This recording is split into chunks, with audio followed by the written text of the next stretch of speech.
Hello বন্ধুরা, তোমরা সবাই কেমন আছো? আশা করি ভালো আছো। আমি অনেক ভালো আছি। তো চলে এসেছি আবার একটা ব্লগে। তো ব্লগটা হচ্ছে আজ আমরা করবো আলু কাটা। তো স্কিপ না করে দেখতে থাকো। চলো, হয়ে গেছে, আলু নামিয়ে নিয়েছি। এই দেখো আলু সেদ্ধ। তো এখানে দেখো মশলা করার জন্য আমি জিরে জিরে নিয়ে নিয়েছি আর লঙ্কা। তো লঙ্কা তোমাদের স্বাদ মতো নিয়ে নিতে পারো। দেখো মশলাটা ভাজা হয়ে গেছে। এটা এবার তুলে নিতে হবে। এরকম হলেই তুলে নিতে হবে।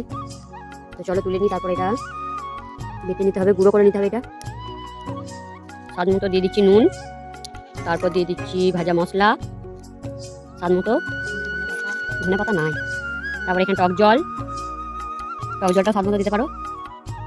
চলো এটা মাখিয়ে নিই। ভাজা মশলা একটু লাগবে, একটু দিয়ে দিচ্ছি।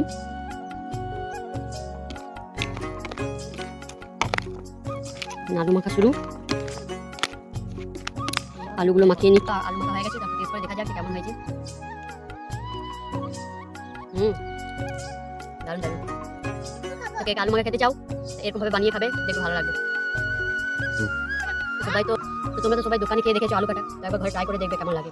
দারুণ লাগবে, দোকানে থেকেও ভালো টেস্ট। আমার ভিডিও দেখার জন্য থ্যাংক ইউ। আজকে টাটা, বাই বাই।